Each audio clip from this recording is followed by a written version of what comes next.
ओम अज्ञानतिमिरान्धस्य ज्ञानाञ्जनशलाकया चक्षुरुन्मीलितं येन तस्मै श्रीगुरुवे नमः। सच्चिदानन्दरूपाय विश्वोत्पत्त्यादिहेतवे तापत्रयविनाशाय श्रीकृष्णं वयं नमः।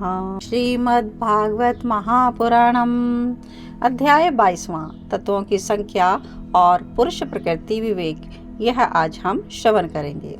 श्री कृष्ण और उद्धव जी का संवाद है। उद्धव जी प्रश्न कर रहे हैं, हे प्रभु, ऋषियों ने तत्वों की संख्या कितनी बताई है? आपने तो केवल 28 तत्व गिनाए हैं, परंतु कुछ विद्वान 26 तत्व बताते हैं, कुछ 25, कुछ 7, कुछ 9, कुछ 6, कुछ 4 और कुछ 11 भी बताते हैं। तो कुछ ऋषियों ने तत्वों की संख्या 17, 16, 13 बताई है। तो हमें आप इस भिन्नता का कारण बताएं, हमारे प्रश्न का निवारण करें। अब भगवान श्री कृष्ण बड़े ही प्रेम से उद्धव को कहते हैं कि जो ऋषि जैसा समझता है वैसा ही बता देता है, वे सभी ही ठीक हैं, सभी मेरी माया को स्वीकार करते हैं। यह विवाद इस कारण होता है कि मेरी शक्तियों को वे ठीक प्रकार से समझ नहीं पाते। जब इंद्रियां वश में हो जाती हैं तब यह विवाद भी खत्म हो जाता है। हे उद्धव, ऐसा प्राय देखा जाता है कि एक ही तत्व में बहुत से दूसरे तत्वों का समावेश हो जाता है। यह कोई बंधन नहीं है कि किसका किसमें अंत भाव हो। 26 की संख्या वालों का कहना है कि अविद्या से ग्रस्त जीव को आत्म ज्ञान कराने के लिए प्रकृति के कार्य कारण रूप 24 तत्व, एक ईश्वर और एक पुरुष, इस प्रकार कुल 26 तत्व होते हैं। जो 25 तत्व मानते हैं वह पुरुष और ईश्वर में भेद नहीं करते। 3 गुणों सत्व, रज और तम, इससे ही मिलकर प्रकृति वह बनाते हैं। ये गुण आत्मा के नहीं हैं, इन्हीं के द्वारा जगत की उत्पत्ति, स्थिति और प्रलय होती है। इसलिए ज्ञान आत्मा का नहीं, प्रकृति का गुण है। सत्व गुण को ज्ञान, रजोगुण को कर्म और तमोगुण को अज्ञान कहा गया है। इन गुणों में शोभ उत्पन्न करने वाला ईश्वर ही काल है। तो इसलिए 25 या 26 की संख्या युक्ति संगत प्रतीत होती है। हे उद्धव, यदि प्रकृति के तीनों गुणों को प्रकृति से अलग मान लिया जाए तो तत्वों की संख्या स्वयं ही 28 हो जाती है। उन तीनों के अतिरिक्त 5 भूत कौन से?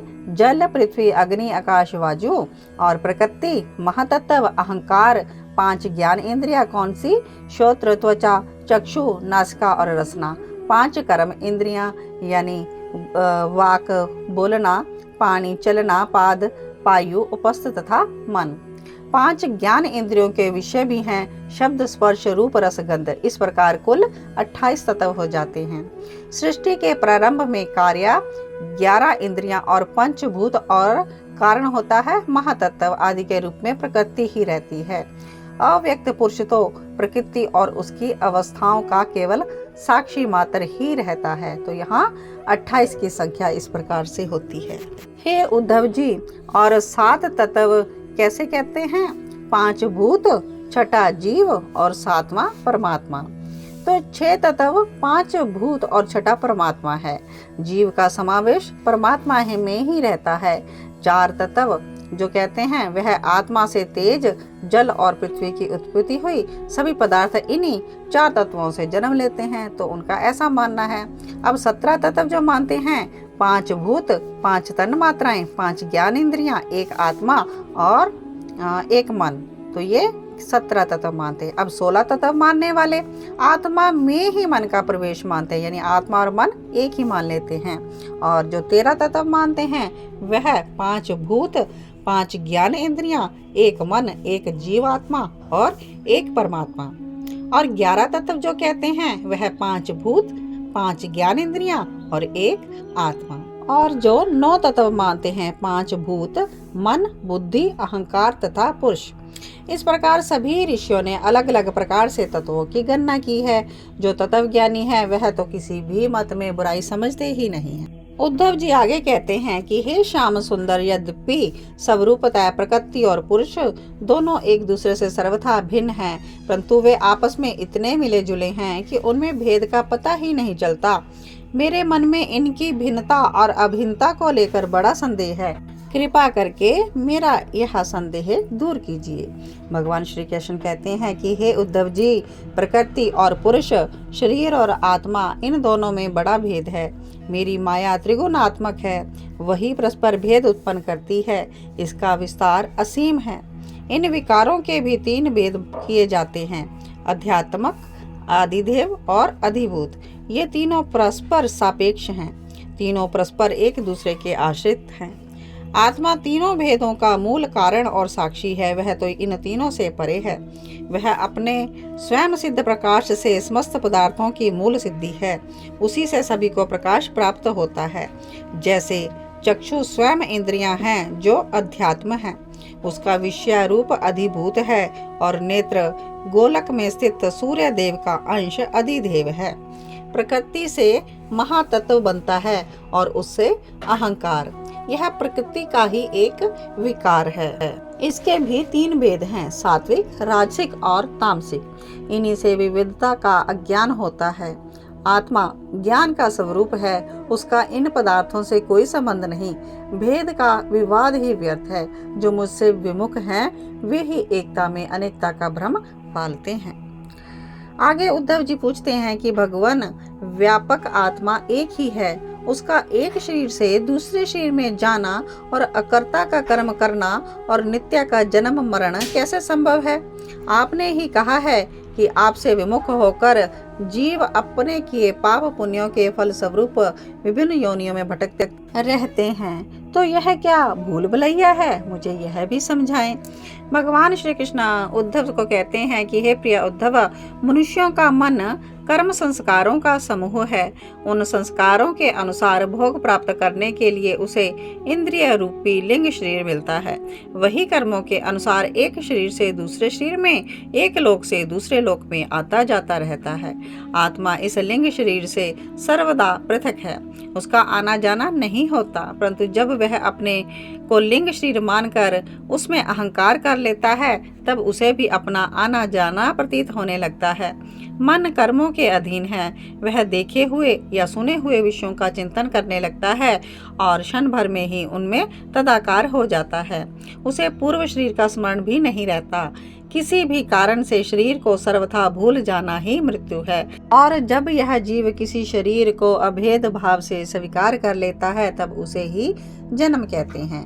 हे प्रिय उद्धव, काल की गति अति सूक्ष्म है, उसे साधारणतः देखा नहीं जा सकता। उसके द्वारा प्रतिक्षण शरीरों की उत्पत्ति और मृत्यु होती रहती है। सूक्ष्म होने के कारण इस जन्म मरण को नहीं देखा जा सकता है। जैसे ऋतुओं को आने जाने से वृक्षों की स्थिति बदलती रहती है, वैसे ही समय के साथ मनुष्य की आयु अवस्था भी बदलती है। हे उद्धव जी, मनुष्य के शरीर की 9 अवस्थाएं हैं: गर्भाधान, गर्भवृद्धि, जन्म, बचपन, किशोर अवस्था, यौवन अवस्था, अधेड़ अवस्था, बुढ़ापा और फिर मृत्यु। पिता को पुत्र के जन्म से और पुत्र को पिता की मृत्यु से अपने अपने जन्म मरण का अनुमान कर लेना चाहिए। जो शरीर और उसकी अवस्थाओं का साक्षी है, वह आत्मा शरीर से सर्वथा पृथक है। अज्ञानी पुरुष इस प्रकार से प्रकृति और शरीर से आत्मा का विवेचन नहीं करते। वे विषय भोगों में सच्चा सुख मानकर शरीर में ही मोहित हो जाते हैं। इसी से उन्हें जन्म मृत्यु रूपी संसार में भटकना पड़ता है। हे प्रिय उद्धव, इन कभी ना तृप्त होने वाली इंद्रियों से विषयों को मत भोगो। आत्मा विषय का अज्ञान के कारण प्रतीत होने वाला सांसारिक भेदभाव भ्रम मूलक ही है, ऐसा समझो।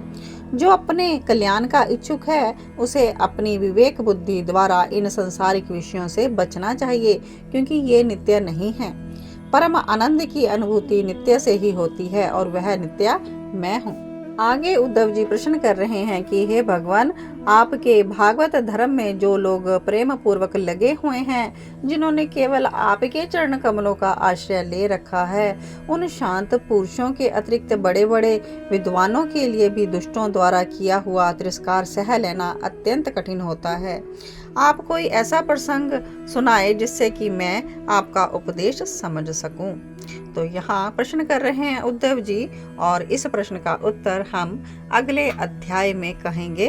तो तो जुड़े रहे कृष्णा डिवोशन चैनल के साथ और हर दिन आप श्रीमद् भागवत महापुराण से अध्याय श्रवण करें, अपना जीवन सफल करें, भगवान श्री कृष्ण का उपदेश ग्रहण करें और इसे जीवन में धारण करें, मनुष्य जन्म सफल करें। आप सभी के हृदयस्थ बैठे प्रिया प्रीतम को मेरा कोटि कोटि वंदन। जय श्री कृष्ण।